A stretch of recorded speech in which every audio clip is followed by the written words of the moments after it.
Hi, everyone. Welcome to Like a Boss. Well, this is Heather Havenwood. We are helping you rise to the top in your career, life, and business. So I have something interesting on the line today. Kevin Murphy. Kevin, are you there? Yes, I am. Yes, you are. Hello, Heather. Yay! So I'm super excited to have you because you have a very interesting story. And I also, you sent me your book already. I've already skimmed through it. And I'm not going to say I fully read it, but I did skim through it. I did read it. And I have to say that's pretty impressive. Just before I even introduce you to who you are to people, is I get sent a lot of books. I get sent a ton, and I'm a book reader, so that's great.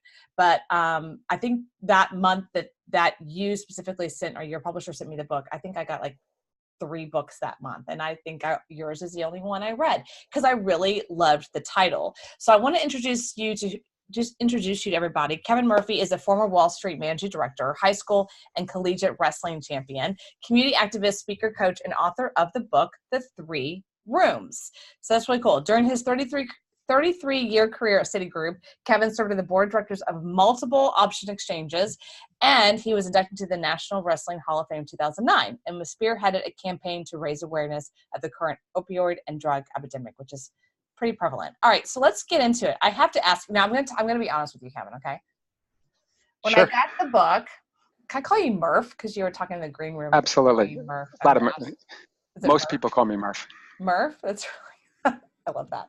Yo, Murph. Is that what it is? Like that?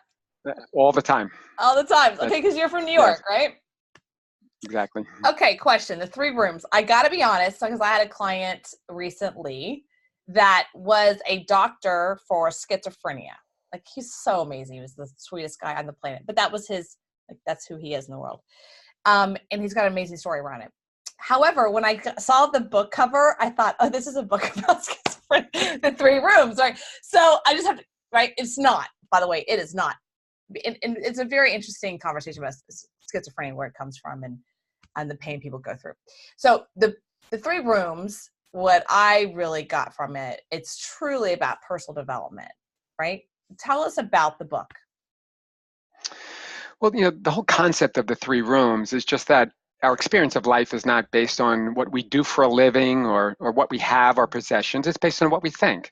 And our thoughts can only be in one of 3 places. They can be in the past, or the past room. They can be in the future, or the future room. Or they can be in the present, or the present room. And whichever room your thoughts are in determines your experience of life in that moment. Because of course, our thoughts go back and forth, from the past and to present and the future. And so the key is to know which room your thoughts are in. And in order to know which room your thoughts are in, you simply need to observe your thoughts. And it is that active observation that separates your awareness from your thoughts. And that awareness is that consciousness, or that divine consciousness that all the mystics have always talked about. That's what we want to tap into. Well, I believe that. I personally use that myself. I'm do meditation every morning. And it is that kind of two parts of us, right? There's like the higher level consciousness, and that's how I experience it, higher level consciousness. And then my own brain, where I focus on something intentionally. And then what I call the third part of me, that's like the chatter, like, blah, blah, blah, blah, blah, blah. You need to go down and do the dishes. You need to get some coffee. What are you doing sitting here for like 10 minutes? That's crazy. So like the chatter of that. But how does this book, so let's go back. Let's go back a little bit. So first of all, you're a Wall Street dude, okay? Doing a personal development book. That's weird. That's just weird with itself. So how did that happen? Well, it is unusual because I have, gotten people, said, they thought I was writing a Wall Street tell-all book after, 30 plus years on Wall Street. And so, it's not that. I think, I've been kind of on my own spiritual journey, if you will, for, maybe 20 plus years and going through a lot of adversity through different mergers at work or through, personal things, constantly looking within kind of for answers. So I never consciously thought, maybe I should write a book, and what would I like to write a book about? Right. It was much more, I had a premonition that I was going to write a book. And I just then started getting this image of 3 doors. One is labeled the past, one present, one the future. And I started thinking, wow, maybe this is what I'm supposed to write about. Mm-hmm. And then as I started to write, I kept describing the place beyond the doors where our thoughts go. And over time, I was realizing, well, I'm not describing three doors, I'm describing three rooms. I'm describing the rooms behind there. And so the three doors eventually became the three rooms. So I want to go here for a second because this is really powerful, the three rooms. And people are used to me speaking from my own experience on the show and everything. I'm going through a huge metamorphosis transition myself.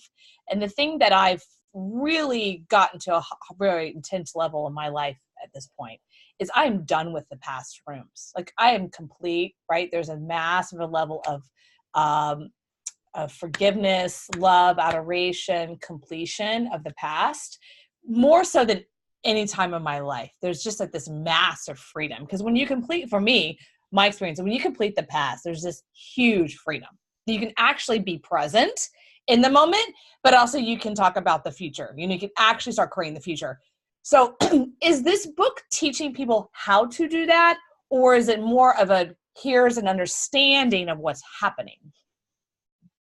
Well, it's both. And there is a how-to. And you hit on something really important is that, Yeah. forgiveness. And, and it does lead to a freedom. So when I think about the past room and getting stuck in the past room, it's when you keep thinking about things in the past that don't make you feel good. Whether it's you're thinking about someone, what you think someone did to you, it's causing negative emotions, you're angry or you're resentful, or things that either you did or you failed to do that you now feel guilty about. And you wish you didn't do it or you wish you did do it, and you keep going back and thinking about it. But like you said, letting go of the past is a freeing mechanism. And so learning to forgive, and that is a big part of moving from room to room, and forgiving and true forgiveness. Because we all know people who say like, well, I'm a forgiving person, but this time they crossed the line. And what does that even mean? They crossed the line. Like we all have different what lines, line? right? We all have what line is that one today? Exactly. So that is what you said, is letting go of that past, whether it's forgiveness or however you're really doing it, coming back in the present, and it frees you from your negative emotions. Yeah, it doesn't freeze the negative emotion. And I didn't get to read the chapter about the future, right? But I want you to go there for a second about the future and creating the future. I know for myself, I'll just speak for myself for a second, and you can agree or disagree. It's fine. I love a debate. You're a New Yorker. That's what you guys do. But I'm a Texas girl. I was saying earlier in the green room, I was like, now be nice to me because I'm a Texas girl. And I mean that in the most loving way. I'm a Texas girl, and every time I'm in my experience of New York, I feel like you guys are going like 1,000 miles an hour. And I'm like, well, y'all just chill. That's what I want to say to every New Yorker. Just relax. Just relax. And I'm from Austin, so everyone's weird here, and that's kind of a normal thing. But talking about the future, creating the future from the present, actually creating, hey, this is what I want in life. This is what I want to desire. This is what I want to create. First of all, I want to ask you, on the court in your life, how have you used this philosophy, which is really what you've created here, is a philosophy, is a way of thinking. How have you used that philosophy in your life to either overcome something or to create something new for you? Well, you raise a really good point about the future, and you keep saying, creating your future. Yeah. And that's not what most people do. Most people stress out about their future. Yeah. And the big well, thank God I'm not most people. Yeah. Go ahead. Thank God. So the problem with, and the challenge with stressing about the future is looking at your life right now at what is, and seeing what you don't have, and then wanting it in the future. But you keep thinking about, you don't have it now, and I don't have it. I want more money, but I don't have enough money now, and I'd like that car, but I don't have enough money to afford it, and I can't afford it. So every time you look to the future and you look at a desire, you keep focusing on what isn't, like you don't have it, and you focus on not having it, and that causes levels of stress. And it just constantly, people are in stress all the time. And one of the leading causes of chronic illness today is stress. And that's why I call people getting stuck in the future realm. They're thinking about things in the future, Usually it's creating, thinking about worst case scenarios Yeah. or how they can't have it, and it's causing all of that stress and negative emotions. Now, you didn't say, what about worrying about the future or causing stress? You said creating your future. Yeah, And that's there's right. Oh, two but I'm in different, that space of like, I'm creating my future. right, and you can only create your future in the present, or you can only Mm. create your future in the present room. And So so, let's of talk course, we language. can. What does that look like? What does that sound like? So number one is, when you're in the future room, you're worrying about something, you keep thinking about what isn't, what you don't have. And in the present room, you keep thinking about what can be. And so Mm. you imagine what you would like. And then you need to, instead of feeling all the stress, having those thoughts of, I'm never going to be able to do it and I can't do it, causing emotions of stress and anxiety, you imagine what you'd like in the present room, and you start to feel what it would be like to have that already coming from that place. And now you go, wow, wouldn't that be great? And wouldn't it be great getting that new job? And then I'd have the money, I'd be able to do these kind of things, and I'll get to travel. I wanted to travel, and when I get this job, I'm going to be able to travel. Now, all of a sudden, you start envisioning what it's like to already have that job or already have achieved that desire. And you start feeling that, and you're coming from that place. Now you're doing what you just talked about, creating your future, because you have to feel it. You have to marry your thoughts with your emotions. And that is how you attract things into your life. So what are the words, right? Is it, I'm going to throw some out. Is it when I have, or I have now, or let's talk about relationship because it's easy, or money. We could pick one. I don't, Mhm. whichever one you want, right? If someone's like, I don't have a relationship, I want to get married, or whatever their thing is. Let's just pick that one because it's easy. Versus you're saying I have, I am getting married, or that's someone's goal, or I am in a great relationship, or I have a great relationship. So you're speaking like more present, like it's in reality now. Is that what you're saying? Tell me what those words are. So words are very important, and especially the words we say to ourselves, right? Yeah. And so you bring up a really good point. And so let's make this simple and just change one word that we always use that causes stress and anxiety. Okay. And that's the word not. So think Mhm. of I am, and you mentioned I am. I am is our awareness of being. That is the great I am. Yeah. Whatever you put after I am, that is how you define yourself. That is who Mm. you are. Yeah. Too often we listen to what everyone else says around us, and we let that influence how we feel, Yeah. because we might have a desire. We tell someone, hey, I'm going to go, I want to try for this new job, or I want to get this car. And they go, oh, you're never going to be able to do that. Or you can't do it. You're not good enough for that. You're not smart enough for that. You're not good enough. And so they keep telling you, you're not good enough. You're not going to be able to do that. So we start to think that who am I kidding? I'm not going to be able to do that. I'm never going to get that job. And so we, in our words, we use that word not. And whenever you use the word not to define yourself, you've immediately shifted rooms, and now you're bringing on negative emotions because you've Mhm. introduced doubt into your mind. I'm So not what going to is be the able to do positive it. and what are the words The we the can use? alternative, take out not, Okay. and instead for the I am, use the word already. So I I am already, already I married. know, no, or I know I already am. Stick it even in I between. I oh, already am happy. I already am happy. I'm already on my way to getting a better job. I'm already, ooh. can feel this wonderful relationship. That Mhm. word already keeps bringing you in the present moment. It's a positive feeling you feel right now, Yeah. but it's strengthening and reinforcing the image of something that's already happened. It's like if someone I says, love that. So this is great because I'm in the middle of doing so much meditation right now and it's so much work. So it's perfect timing. So thank you so much, Kevin. Murph, sorry. um, it's like I love that I already am. That is really powerful. I already am. I'm just going to use it, successful. I already am. What is it, money wise, millionaire or financially financially secure. financially secure. That's a good one. I am financially secure. I I am already am successful. attractive. I Already, already am whatever. attractive. I already am 110 pounds and On the Voice of America. I don't know. I'm just making it up. But like, I Well, love that. I already am healthy. Because people want Yes, health. I health. already am healthy. People say, oh, you have this disease, or you have this, or you have this illness. No, I already Yeah. am healthy. Mm. What is the healing? What is all the spontaneous remissions that are going on today? The thousands of documented cases.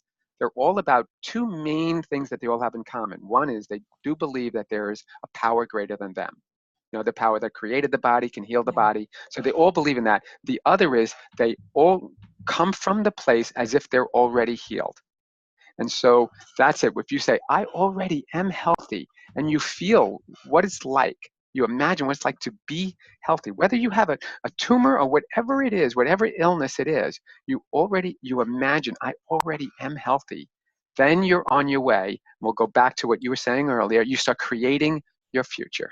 I love the word already. So this is the first time I've heard putting the word already between I and am. So I just want to take a minute and really stay there for a second, because this is very Mhm. powerful and I want people to really hear it wherever they're at in their life. Is that you might have heard before affirmations. You know, I am, I use the word successful. I am in a great relationship. I am healthy. I am. But there's something to the word I already am. There's something there that I've never heard before. There's some kind of energy around that, some different kind of power to that. Where did you get that, or what's your, that's just new, that's different, that's unique. Where's that from? Um, that's just something I started to do. When you think about coming from the place as if it has already happened, and Yeah. I agree. The first time I did that, it hit me in the solar plexus, because I Yeah, think one of like the biggest problems, everything is about how you feel. You know, and that is, you know, when you talk about the law of attraction and everything, it's your emotions. That's the whole crux of it. But our thoughts have a big impact on it. So the words "I am not," you know, creates that feeling of doubt. And you can't say, people say, well, you need affirmations and say, I am. So this is what you were alluding to just now. Well, people can say, I am wealthy, I am healthy, you know, I am happy. And they can say that affirmation. But if they truly don't feel it, and you right. don't feel it can be, you know, Yeah. it's real, then it's just words and it's not changing how you feel. But when you think of I already am, you go, that's a definitive thing, and it's Yeah. already happened, and somehow it does something to you that makes you come from the place as if it's already happened. That's what all the mystics have talked about for, you know, for centuries. And so Mhm. it really is powerful, and I do like sticking it in between the two words, which is our awareness of being. That already am, like, I already am healthy. I already am an amazing relationship. I already am successful. You can really feel the difference with that. Because I too, like everyone, have done affirmations and tapping and all kinds of fun stuff and chakra feelings, and I've done it all. Like anything you've heard of in a modality, I've done it. Okay, so because I'm just that kind of person, just constantly like, what works, you know, pendulum healing, tantra, whatever. I'm just kind of that kind of person. But I've never heard the already piece. So how, if someone's listening, going, okay, these three rooms, how do I move from the past to the present? Or can I just skip that room, Kevin, and say, forget the present, we'll just go future? Like, I can imagine them listening going right now, like, I'm so sick of the past. Can we just be done with that? And I don't even want to talk about the present. Can we just go future? Tell us about that process. Is it a process? You got to go through all three rooms, or tell us more about that. Well, number one, you are always going to go back and forth to the different rooms. You Yeah. can't prevent yourself from thinking about the past and feeling angry about something, you know, or resentful or guilt about something. Or you can't prevent yourself from thinking about something in the future and feeling stress and anxiety. The premise of the three rooms, or the benefit of the concept like the three rooms, is just it limits the amount of time you're feeling negative in the past or feeling negative in emotion, because it's being aware of which room you're in. And here's the key: it is about your thoughts, but the thoughts don't tell you which room you're in. It's your Okay. emotions. It's all about how you feel. So if you're, you know, if you're in the past and you're feeling angry about something, you have to say, you know, how do I feel now? Because sometimes you say like, no, I'm not mad at him. Like we've heard people say that. Look, I'm not mad at him, or I'm not mad at her. And you can just see they're seething, right? There's something underneath and going, whoa, you are mad at them. No, I'm not mad at them.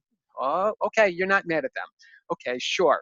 So their thoughts are trying to tell them that they're not mad, and so they're not thinking about what that person did, but their emotions are. And even just to monitor your thoughts, we have something like 60 to 70,000 thoughts a day. Try tracking all those thoughts all day long. Forget You'd go about crazy. it. But in That like me. any Forget about it. Forget about it. So, but in any moment, you can Yeah. always know which room you're in based on how you feel. And it's Okay. just that simple. And feeling good, feeling derivatives of love. When you are connected, because you talked about meditation, you meditate every Mhm. morning. Meditation is the quickest way to come into the present room Yeah. because it is the absence of thoughts. And so you align with that non-physical part of us that is, that we all have, that energy, that source energy from which we all came from. You align with that. And now you are, if thoughts come in while you're meditating, you acknowledge them, you let them go. And so in the morning, you can be really, really peaceful. And then we go out into the day. And then we have all these reminders about things about, how mad we can be, and this person, pissed us off, and now we're worrying about this, and we're feeling stress here and there. So we constantly get pulled out of that meditative place, right? So all during the day, simply keep acknowledging as to, where am I, or which room am I in? Meaning just where are my thoughts?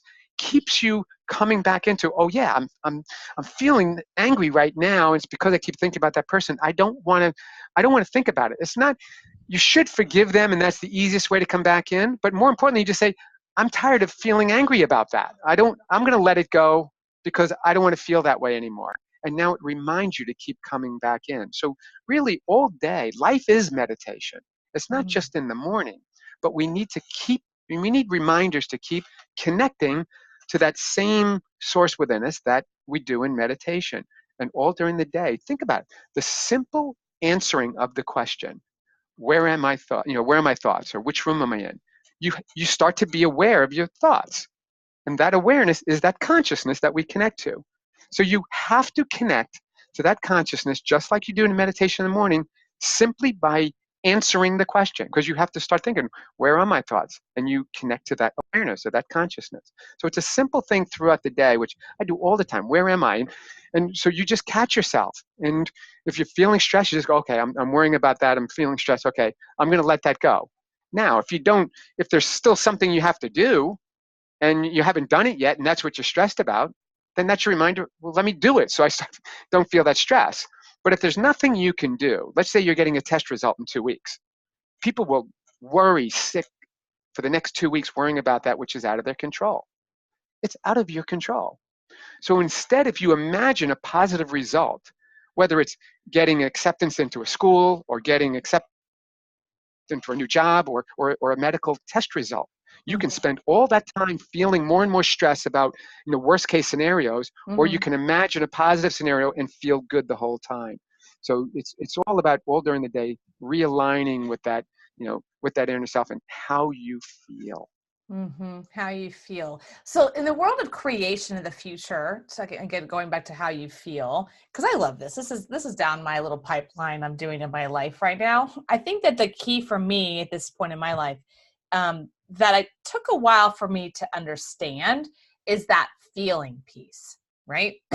Where sitting in the future or imagining the future is now, whatever the thing that I'm desiring, and actually experiencing it like it's happening, or it's happened, or it's already past happened, like what's the actual feeling around, not the actual. Sometimes it's the thing, like vision boards. I've done all the vision boards in the world, they never come true, right? So not never come true, but there's pieces that haven't come true. And I think the reason why they haven't come true, I think, this is my I'm asking this, I think it's because sometimes it's a far gap. Okay, so let's give an example. This is not mine, but I've experienced with other people. I was in a group with doing vision boards, and these people were putting like yachts down, and like some serious like money things on their vision boards, which is great. Like that's what they want. That's awesome. But what I felt with them, and I've known them for many years, and they don't have the yacht. That's nothing against them. What I'm saying is, I felt that the gap they created was too much, right? Not like it's not possible. It is possible. But it's almost like the gap was so big, right, that they couldn't actually feel like they could ever get there. It's kind of like someone who's never been to the gym and they're all of a sudden trying to imagine them being a gold medalist at the Olympics. Like there's a huge gap there. You know what I mean? So You're what would absolutely on the money. yeah, that's a gap. Not saying it's not possible, but there's a gap. There's a huge gap. So what would you say if someone's, let's just take money, for example, and they were doing a vision board or doing a feeling exercise through your book? What would you say they would start to feel? Would they, like, meaning have themselves on the yacht, or say, well, just go a little further, not a lot further? You have to, you raise such an important point in that you have to believe, whether you use a vision board, whether you have a desire, you state your desire, internally, you have to believe, truly believe inside or subconsciously that you can achieve it.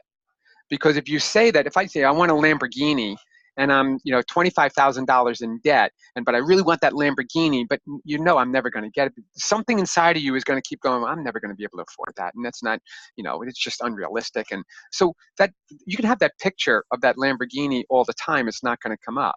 And more to the point, I can say, I'd like to be in the NBA, and I'm going to be in the NBA. I'm an NBA player. But I have about a 3-inch vertical leap. There's just no physical way that I'm ever going to be in the NBA, and I know that. So someone can say, no, you just imagine, just keep stating it over these positive affirmations, and you're going to get there. And I can put Right. that on my vision board. It's never going to come true because something inside of me says I'm not going to be able to do that. So instead of that yacht, say, I would love to have a boat. I'd love to start with, a small motorboat and move on from there. But I'd really like the feel of being on the ocean Yeah. and cruising along, and I can feel it. Now you're thinking about something you can feel, and it's attainable. You can buy a used boat from a buddy for $700 and say, oh, okay, that's different It's than buying a $700,000 yacht. it's not the boat really. It's what you're saying, focusing on like that boat. It's more like the focusing on what does it feel like to be on the boat. It's about freedom. It's about being able to do Correct. that on Tuesday. It's about being able to do that in the middle of the day because you want to. It feels great to be on the ocean, no matter if you're on, $3 million yacht or just a boat. Like it's about the feeling of being able to be on the water anytime you desire, kind of thing. Is that what you're saying? Exactly. Because whether you're on that yacht, that $700,000 yacht, what are you doing? Why do you like to be there? Because you're on the edge of the boat. You're feeling the air, blowing in against your face as you're Yeah. kind of cruising along the water, and you can have that exact same feeling in your little $700, Yeah. used boat. And you can now. Here's where the key is: you can start to feel that right now. You start to, when you imagine it, you feel that, well, I can't wait to have that water, the air blow in my face and be on the water. I can't wait to have it. I know I already am, a skipper of my boat, and I know it's going to happen. The boat hasn't manifest yet, but I know it's going to happen, and I can't wait to feel that air on my face. Now, whatever happens, you are going to start to attract into your life. Next thing you know, someone, you get a little extra check in the mail. Then someone says, I have this old boat. I'm getting a new one. You know anyone who wants to buy a boat? And you go, God, I'd love to buy it. How much? Well, give me $700. And, oh my God, I just got a check for $1,000. That would be perfect. And now, boom, you're now out on your boat and you're feeling that. And now you say, hey, my vision board came true. And why did it come true? Is because you felt the feeling of having it before it came. That's the key. I think I'm thinking about this is so beautiful because I'm thinking about people, including myself, who said, what do you want? Oh, I want to be a millionaire, whatever. It's like, well, what does a millionaire represent? Being a millionaire represent to them? And I'm just going to insert it because they're not here in front of me. But I think being a millionaire is almost like, well, if I have that, then I'll feel secure. I'll feel financially secure, right? So it's like, well, what if you're feeling financially secure now with whatever comes, it's like, I think what happens is people get freaked out. I'm asking you this question. If you're coaching them right now, they get freaked out of like, well, don't I need $1 million to feel secure? So I still need $1 million. Like, well, what if, do you really need a yacht? It's like, what would it feel like? So my question to you is point blank, what were the words to get into the future room for someone who just wants more money? Well, you raise a point. It's a number is a number. $1 million to one person, someone else can say 10 million, someone can say, more, and that's just a number. It really does come down to the feeling of being financially secure. And okay, so I was on the money on that one, financially you secure. were right on the money. And the irony is that so many people that are more financially secure than others look at someone else. And let's use the example of the $1 million, because I have two very good friends. As they grew up, one became a teacher and the other was a businessman. And he was always wheeling and dealing in all these different companies. He started his companies, very successful businessman. Many years ago, he tried to get the teacher to come to business with him. You can make so much more money with me. Come on and work for me. And he kept saying, no, I really like teaching. He ended up being my coach. And so he's a wonderful teacher. He's a wonderful coach. Now he's retired. And his buddy, his best friend, spent all this time amassing all this money. A couple of years ago, when our coach and teacher retired, don't you know, his other buddy goes, can you believe what, the retirement that, and the pension that, our, coach got and the teacher got? He goes, do you know what the present value of that is? Because he collects X amount of money for the rest of his life. And now he's the millionaire who is a millionaire, his buddy, the businessman, has a couple of $1 million in the bank, but he's saying, look at the money that, the teacher, the coach is collecting every month in payments for the rest of his life. When you add all of that up and look at the present value of it, it could be much more than $1 million. So here's this person going, I wish I did that, and he's got $1 million. I wish I had $1 million. I'm just now retired. I got this little pension. You have to think about that little pension is really worth a lot. And sometimes it's worth more than that $1 million that other person has, because now they keep spending it down and spending it down, and you have this evergreen income. So you have to be careful about what you wish for. Sometimes you don't want that, quote, $1 million. You want to be financially secure.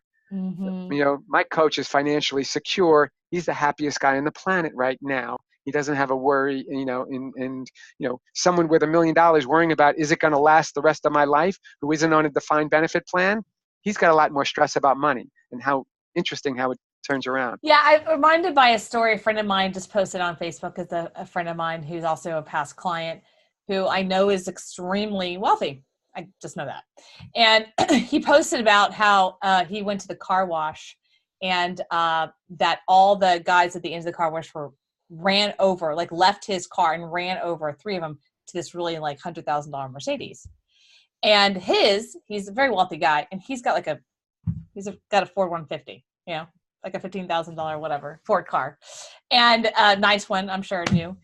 But he gave a tip to one guy who came to his car for $20. He gave a full $20 to the guy who helped him with his car, and the three guys actually had to split a tip of like $5. And the point was, right, it's like, that's really interesting, because just because I have a Ford F-150, which there's actually proof that a lot of millionaires do have a Ford F-150, people assume and they judge and assess. My point of this is that getting a Mercedes, let's say, versus a Ford, or a yacht versus just a nice boat, the point is that how it makes you feel, right? How does it make you feel as a person? You feel financially secure? Do you feel free on the boat? I know people that have had very large boats, and they say the best day of my life is when I sold the boat because they're extremely high maintenance, way more than women. So I think that part of the challenge is when we're talking about money specifically, people do put that in measure versus the feeling, because they don't even know what it feels like. They don't know what that feels like to be financially secure, because maybe they grew up struggling. So they're used to the feeling of struggle, right? So like when you're talking to someone about this, the three rooms, and their present experience is their bank accounts in the negative, how would you coach them or say to them through your book or yourself, hey, I really want to be financially secure. How in the world do I start feeling that way, Kevin, when I'm looking at my bank account? Well, it starts with you can't look at what is, because if you want to imagine, something in the future and you'd like to be financially secure, you have to realize you have to start to envision being financially secure. And you can think of, there's a ton of people who have been very, very poor who ended up becoming very, very successful. And you can think of from that perspective. They were in my shoes. I know that I'm not the only, person who is in debt who then became financially secure, and I can do it. They can, if they did it, I can do it. And so, you know, I'm looking for those opportunities. I'm willing to, to work and do whatever it takes to, to get that. But this is how it feels. I can't wait for this to happen. I know I'm going to be financially secure. I already am financially secure. And because if you can imagine it, it has already happened, in your imagination. And anything that has ever come to pass has started in someone's imagination. So, look to other people. It's just like, well, when you're in the past room and I can't forgive that, and they cross that line, you can look, if you really want to learn about forgiveness, you look about someone else who's really gone through tragedy, and someone has really hurt them in a really, really bad way, or hurt a family member, or drunken driving, or something real tragic, and they've chosen to forgive. You have to look at them and say, wow, okay, if they can forgive that, then I can forgive this person for talking about me yesterday and saying some negative things. And the same thing, Mhm. well, if this person came from nothing and look how successful they came, and became, I can certainly become financially stable and financially secure from where I am. And I will start to do, whatever I need to do. And I'm going to look for those opportunities, Mm. because then you are expecting it. And then those opportunities come, and they will always come when you feel as if they've happened. They're right in front of us. And, I love the story of, and I put in the three rooms of Dr. Seuss, Ted Gazelle. And he got his book, his first children's book, rejected 27 times from a publisher. And so he kept going at it. And if you think about that, after the first 5 times or 10 times it was rejected, he didn't quit. And he kept going after it and kept thinking about, no, I am a publisher. He could have been thinking, I'm never going to be a publisher. Publish a book. I'm never going to be an author because, no one's going to read this. I got to do something else. But he kept at it thinking, no, I am an author. I know I'm going to get this published. And next thing you know, he's walking down the street and he bumps into an old buddy who's a publisher, and publishes his book, and now he changes the lives of millions of young people because he was expecting it. He knew it, and he had that vision in his heart. That's where we need to come from. I love that. That's really beautiful. Well, I didn't even tell people, where can they find you, Kevin Murph? Where can they find you? It's the Three Rooms website is www.the3rooms.com. Oh, the3rooms.com. Okay, great. Well, go check that out. 3rooms.com. Is your book on Amazon?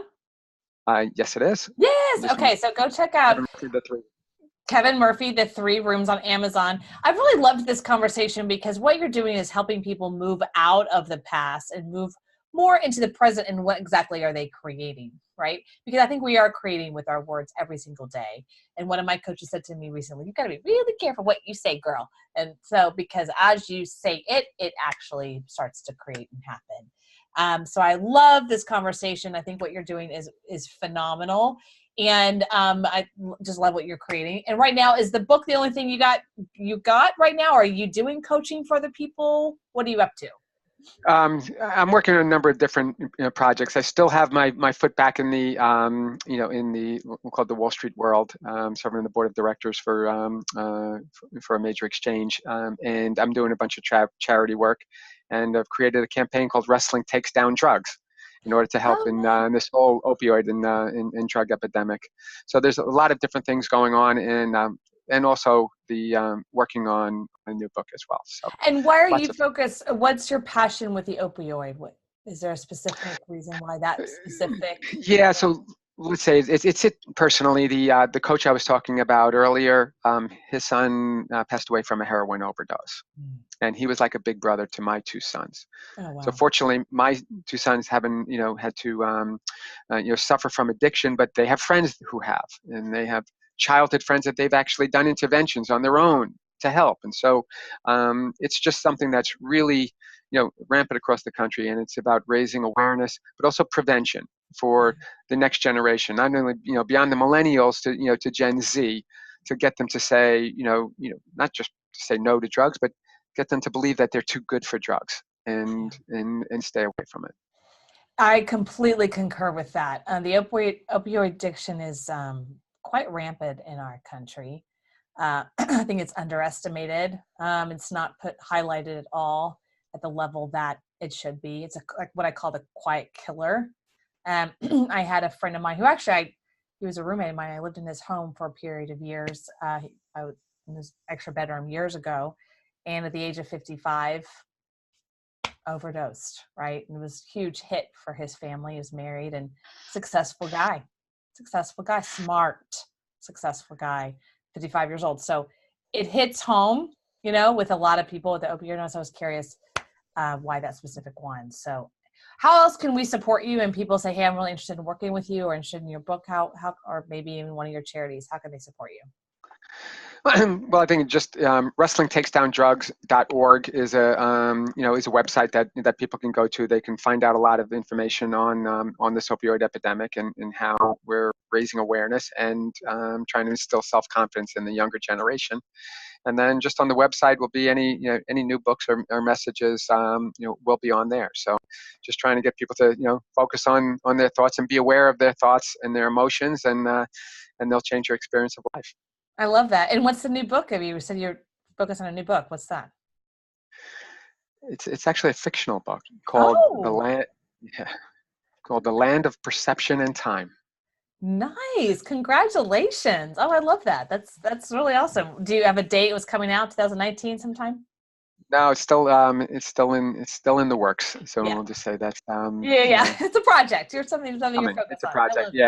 Yeah. The 3 Rooms was just published in August, so this is all still pretty new. It's all pretty new. Okay, great. Well, go check out Kevin Murphy on Amazon. You can go to 3rooms.com and also go to Amazon, Kevin Murphy, The 3 Rooms. Go check out his book. I have it. I highly suggest it. It really does have a different kind of flavor to it around understanding we are really always in one of the 3 rooms, right?